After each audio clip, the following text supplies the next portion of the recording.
Hello Sagittarius friends, I'm Annie Botticelli and welcome to my Sagittarius October 2025 Astrology Horoscope Forecast. So wow, October. We're coming off of the very intense eclipses of September, still getting news from those. We're rolling right into the first 10 days of the month with a very strong influence from a dramatic supermoon in Aries that will absolutely unleash hidden magic for Sagittarius.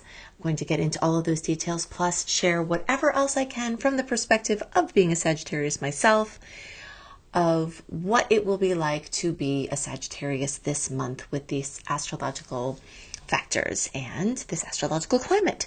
This is for you if Sagittarius is your sun sign, your moon sign, your rising sign, or any other Sag placement you're listening for. What I'm going to talk about here is part of your astrological picture. Very late degree Sag friends like me, so birthdays like December 15th through the rest of the sign, or 23 degree Sag placements through the rest of the sign, I suggest you additionally listen to my Capricorn report, as you very late degree friends will benefit from both readings. So let's talk about this very yummy supermoon in Aries, this full moon on October 6th at 14 degrees of Aries. It's a full moon, supermoon, the first in a row of 3 supermoons. When the moon is closer to the earth, it looks bigger and its gravitational effects are more pronounced. We will be feeling this. What I have noticed from tracking supermoons is that generally maybe I'll feel a full moon pretty strongly 2 or 3 days before, so that's like October 3rd, and then lingering through the 9th, 3 days after. But when there's a supermoon, sometimes I'm feeling that 5 days, even a week before. So from the beginning of October, really that first 10 days, you may feel very awake at night when you're supposed to be sleeping. You may feel very wound up. You may feel very excited. We have to remember the most important thing about this supermoon is that it is in a beautiful angle for Sagittarius. It is in a trine. That's a 120 degree angle. That's the most favorable in all of astrology.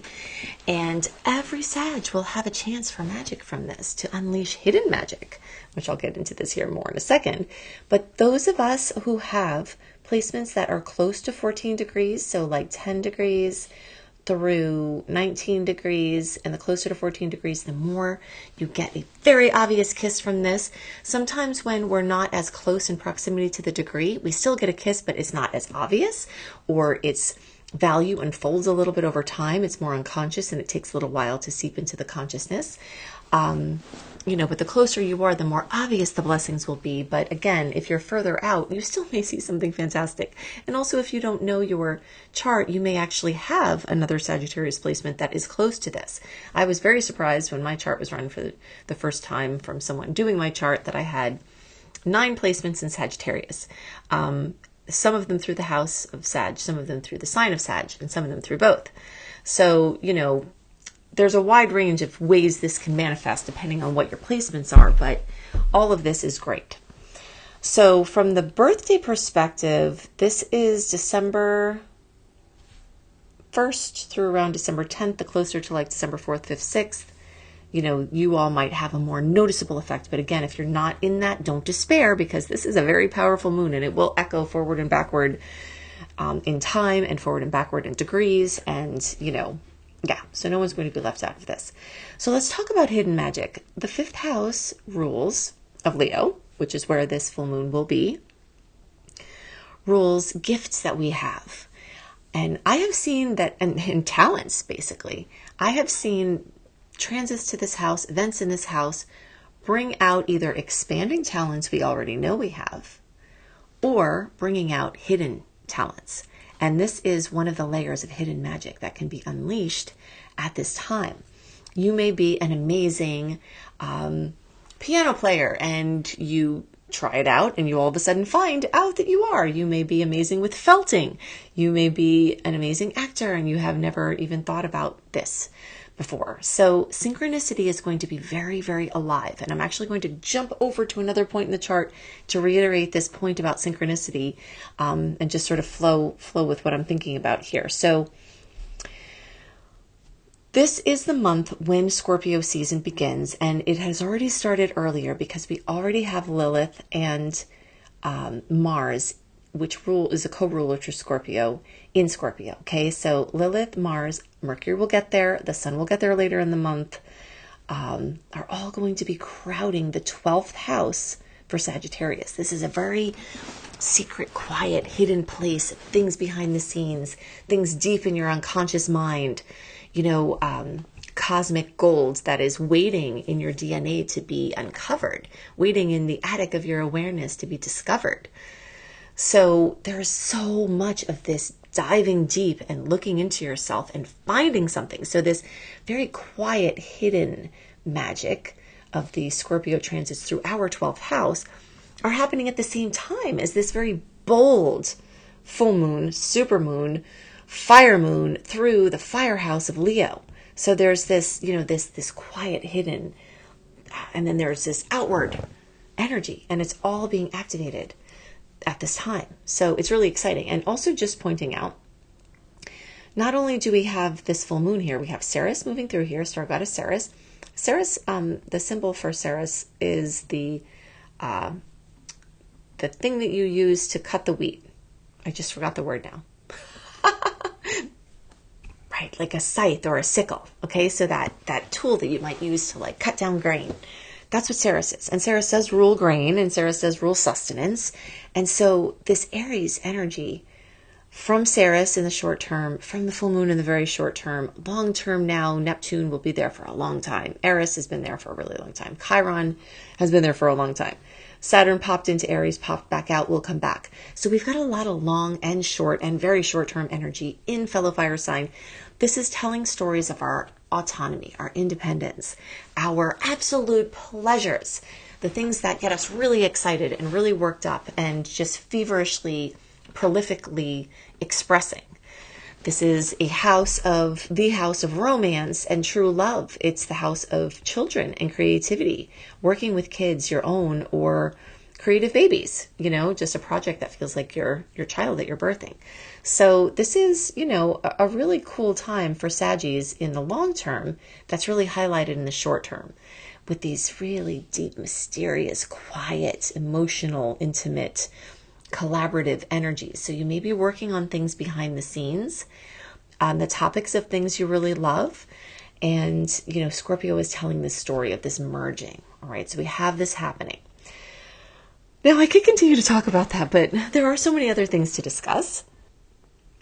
But just know the odds of something hidden coming out that is something that you want to express or explore is very, very likely. Okay. So let's talk about some other things here. We've got Venus moving through Virgo in our 10th house. That's short term. We've got transiting South Node going through Virgo. This is from 2024 to 2027. So long term, it corresponds with the Pisces Virgo eclipses. So there's a lot of karma being cleared out of our work space, our employment space, our role as a parent, our relationships with our parents, our place out in the world. This is a long-term process.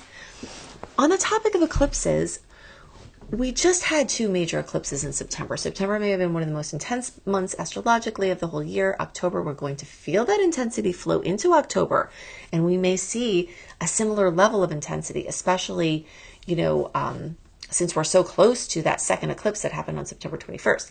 I'm not going to go deeply into the eclipses in this report because in September and August reports, I went very deeply. You can also go to anniehelpsyou.com, sign up for my free VIP newsletter. And in the welcome letter you get in your inbox, I have my eclipse resource page where you can put your, your sun and your rising or whatever charts you watch to see the corresponding videos for that to talk about the eclipse cycle. So we're not going to go into that, but suffice to say, some major changes may have occurred. You may be making major progress with things involving the Pisces Virgo world, which is home versus work. You may have had big changes either happen or in the process of brewing in home, family, housing, work, career, employment, relationships with parents, growth as a parent yourself.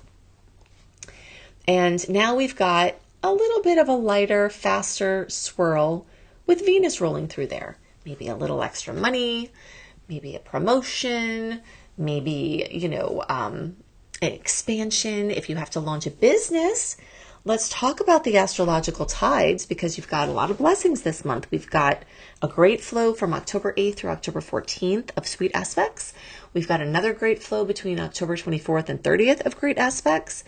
And until October 21st, we have the personal planets going direct. So our astrological tides, as I like to use my reference, are going out until October 21st. So if you're not familiar with my title reference, I will explain it to you. For those of you who are, I will give you the dates of, of the tides here. So August 26th through October 21st, Mercury, Venus, Mars, not in retrograde, nor do we have those shadow periods before and after that feel very much like the actual retrograde. So we are clear from the perspective of personal planet retrogrades. We are direct, which means that the tides are going out. So if you have to make big decisions, big job changes, big launches, big career moves, lateral moves, moving for a job, something like that, or travel for business, all of that is extra highlighted from the eclipse energies and is also giving you extra oomph from the Venus being there. So the tides are going out. So whenever you put something on an outgoing tide, the tides can take it further and wider for a longer period of time. Just push it out there. So symbolically, we think about until October 21st, what are the things that you want to put out there in a long-term way? Launches, new products, new jobs, signing paperwork, big commitments. And you've got this open period of time to do that. Once October 21st starts, we start the dip slowly, and then it will usurp everything, take over for all of November into the first half of December. The tides will be going in. So when the tides are going in, what happens if you try to push something out in the tides? It comes back to you. So for certain things like experimenting, short-term things, promos, a very short, low commitment, low stakes thing, all great for retrogrades, editing, going back over things, dealing with what comes up, which is a really important thing to focus on in the retrograde, because it brings up a lot of things like the rug is pulled up and all the dust comes out and it's like, oh, right, got to deal with that. Oh, the dishwasher was leaking, got to deal with that. Things that you kind of put off or that were silently failing that you didn't know may come with a boom during the retrograde. So it's more of a time to sit on the shore and wait to see what comes to you to deal with. Maybe a dolphin will come up and visit you. Maybe you'll have some little crabs come out, of the water and pay a visit. Maybe there'll be garbage that comes in on the tide and you have to deal with that, right? So whatever it is that the tides bring, if you try to push things out, they'll come back to you. And that will bring a lot of frustration. So to have a much merrier, easier, smoother time during the retrograde, honor these tides. And the more you pay attention to this, the more you will notice this. I go into this very deeply in my book, Planetology, How to Align with the Natural Rhythms of the Universe. But I'm always giving you tidbits from these direct and retrograde studies that I've been doing for the past decades to help you understand these nuances of the retrogrades, okay? Because once you really understand it, you start to tune into it, and then you see what I'm talking about, all right? Scheduling things. It's going to be much easier to schedule and follow through with things before October 21st. After that, you'll be on the phone half the time rescheduling the things you schedule for that time, and you won't be able to get a person on the phone, and it'll be annoying. And, so keep your schedule light, leave room for last minute magic, and don't try to push things out on the tides once the tides shift. All right? That's the basic thing going on there. So now back to the 10th house. If you have to launch your new things, put in your job applications, get a brand new job, you've got a lot of great energy, especially through October 20, up until October 21st. Now, it doesn't mean you won't be able to get a job or that you shouldn't accept a job after that point. Definitely doesn't mean that. It just means that now we're starting to have some shorter term energies where things may be different than you think they are going to be, where someone may promise you something and it doesn't work out, or you start out in one position and you wind up in another position and it became shorter term than you expected. Not all changes from Mercury retrograde manifestations are bad. Maybe you wind up in a job and you do so well, in a few months you get a promotion and go, to a different position. And that is the way that it manifests, just something changing after a short amount of time. But, what really happens in the retrograde is we can't see very far ahead. It's harder to plan for the future. It's harder to get clarity about things. And so when you find yourself going into that phase of where it's just like hazy, if you just stop trying to do those things and you just deal with what's right in front of you, then it will be so much easier. The universe has a way of offering opportunities to balance things out. And in a world and an experience where we're always thinking forward, planning, strategizing, looking to the future, the retrogrades give us a time to really just get very ultra focused on what's in front of us, what is happening right at this moment. We can't see very far ahead, so we just stay where we're at. We're just kind of looking at what's in front of us. And it's a nice balancing cycle. That's why I think that half the time that the universe gave us a situation where half the time we're in Mercury retrograde or a shadow period, because, so 6 months of the year, that's why we talk about this a lot. We really have to dial things back and just sort of, get more present. All right, so you'll have opportunities to do that. So it's time to push before then, and then after then, see what comes to you rather than forcing. So then we've got a ton of energy in Libra. October is the sun, moving through Libra most of the month. Mercury is there. Venus will get there. This is all in a great angle for Sagittarius. This is highlighting relationships and networking, friendships, friendship groups, online communities, in-person communities. The new moon on October 21st, that same day that Mercury changes its tidal shift, we've got the new moon adding to the sun, adding to Mercury, adding to Venus, so just new possibilities in relationship, new friendships, new levels of friendship, acquaintances turning into more, going deeper into relationship with people you already know. And it's about peace and harmony and finding accord and gaining agreement and being on the same page and going deeper into how you can create lasting camaraderie within your relationship space and really be working together. So it's really exciting. Then, of course, our ruler, Jupiter, still direct. It will go retrograde in November for about 4 months. That is something to consider. We will notice that. I will talk about that in November, but just to give you a heads up, when our ruler goes retrograde, a lot of the seeming protection and luck and expansion of Jupiter will start to seem like we're feeling forsaken. That does happen sometimes when Jupiter's in retrograde, but it's not there yet. So we still have, blasting forward blessings in family, home, relationships, and, with your in-laws, with your spousal energy relationships, with your family relationships, with you and other entities like the government or loans or taxes or inheritances, doing wills, doing that kind of paperwork. All of that is really good this month, especially until October 21st. Now, if you have to revise something, you may want to use the retrograde energy to look into possibilities, but it's not always the best time to make a decision. It might be a good time to look into or to evaluate the possibilities, unless you have an intuitive or other clear reason, to get it done. Jupiter going through the 8th house can also just deliver random money onto our laps or into our laps. So you may win money. You may find money. During other Jupiter transits, I have found money, literally. And I have found money on this actual transit since Jupiter's been going through here. It just got in like June, July, and it will be there until June, July of next year, 2026. So, just kind of look for blessings to come from other people's money, or expansion of your spiritual connections, your psychological understandings, and deep dive into your close relationships.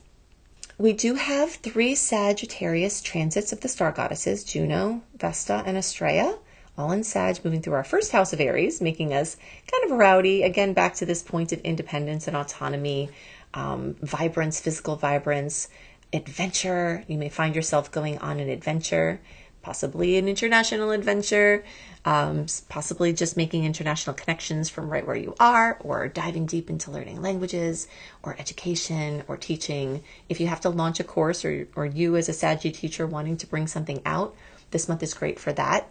Remember that flow between October 8th and the 14th and through the 24th and the 30th for some sweet spots. If you want details about those aspects, go to anniehelpsyou.com, get the archive or get the welcome letter when you put your name and email address in to get my VIP newsletter access.